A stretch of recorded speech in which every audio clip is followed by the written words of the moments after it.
Let's start with small values of n. Instead of drawing n-gons, we'll put our vertices equally spaced on circles. When n equals 3, we produce one isosceles triangle, which is also an equilateral triangle. When n equals 4, if we choose two of our vertices of our triangle to be adjacent vertices, we can't create an isosceles triangle by joining them to vertices C and D.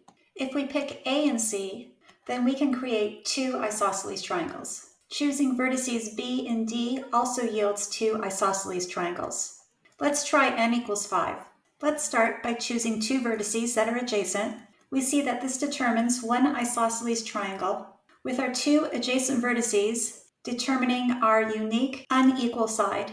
If we choose one vertex, skip one, and go to the next vertex, we again have one uniquely determined isosceles triangle in which our first two vertices that we chose determine the unequal side of our isosceles triangle. So our algorithm for generating isosceles triangles is to choose any two vertices and make that be our unequal side. This is going to divide the rest of the vertices into an even number on one side and an odd number on the other side. We choose the side with the odd number of vertices, pick the middle vertex, and that becomes the third side. This will only work for n is odd. When we take our n vertices and select two of them, we are left with an odd number of remaining vertices that are on the two arcs of our circles. One of those arcs has to have an odd number of vertices. So each pair of vertices that we choose uniquely determines an isosceles triangle. So when n is odd, f of n is n choose 2.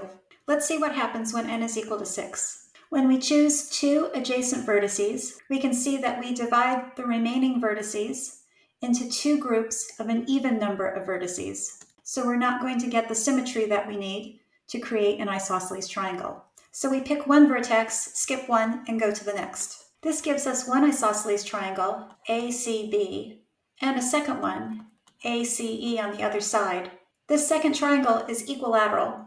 It's not going to be uniquely determined by segment AC. Segment AC does uniquely determine isosceles triangle ACB because it is the only unequal side. Let's skip to n equals 8. If we select vertex A, we can't select vertex B because that's going to give us an even number of vertices on each of these two arcs, which will deprive us of the symmetry that we need to create our isosceles triangle. Instead, we choose vertex C. We get an isosceles triangle on one side and another isosceles triangle on the other side of segment AC. Both of these are uniquely determined by the unequal side generated by segment AC. If we choose vertex A, again, we can't choose vertex D because on both sides of AD, we have an even number of vertices. So we skip to vertex E. Again, side E uniquely determines two isosceles triangles.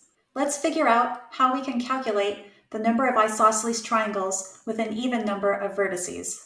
If n is even, to count, we can choose two from the vertices A, C, E, and G, or we can start with two vertices from the alternating sides B, D, F, and H. So that's 4 choose 2 if we're choosing from A, C, E, G, or we could choose 2 from B, D, F, G. That's also 4 choose 2. Each of these sides uniquely determines two isosceles triangles. This is 4 times 4 choose 2. Generalizing, for f of n when n is even, this is 4 times n divided by 2 choose 2. We'll plug in the formula and simplify. And here's our expression for the number of isosceles triangles when n is even. Let's take a look at what happens when n is equal to 9. We'll select two adjacent vertices like A and B. This uniquely determines our isosceles triangle with vertex F. If we select A and C, we look to the arc of the circle that has an odd number of vertices, and vertex B generates a new unique isosceles triangle. We'll skip A and D for now and go to A and E. Here's another isosceles triangle.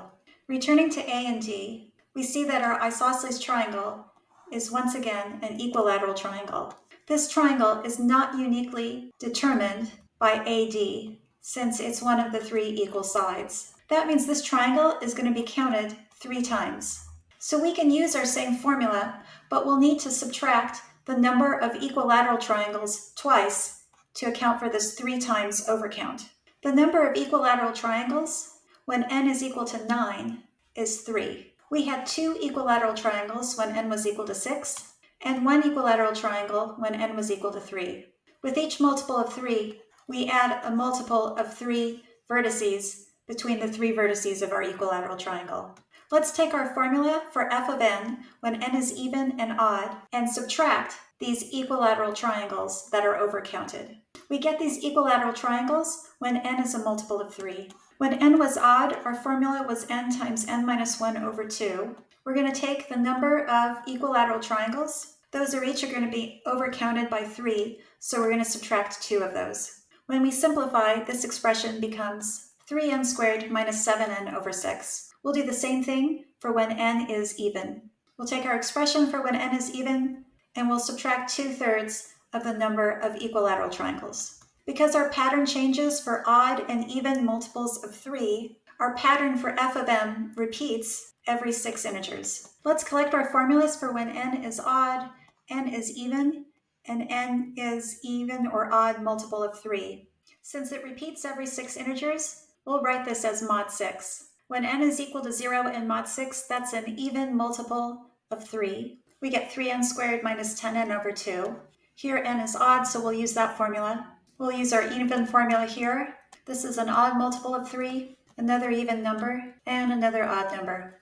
And then it repeats again to n is equivalent to 0. We are looking for consecutive integers n and n plus 1, such that the difference is equal to 78. So we need to find expressions for these differences. Since we're going to be adding these fractions, let's rewrite all these with a common denominator. We'll start with n is equivalent to 0 in mod 6, which means n plus 1 is equivalent to 1. So we'll plug in for f of n plus 1, we'll factor out the denominator, and we'll subtract f of n for n equivalent to 0. Expanding and combining like terms, this simplifies to 13n over 6. We want this difference to be equal to 78. Solving for n, we get 36, and this is our first solution. Next, we'll check when n is equivalent to 1 and n plus 1 is equivalent to 2 in mod 6. Factor out the denominator, plug in for f of n plus 1, subtract f of n, expand and simplify, and set this equal to 78 and solve for n. We get our second solution, 157.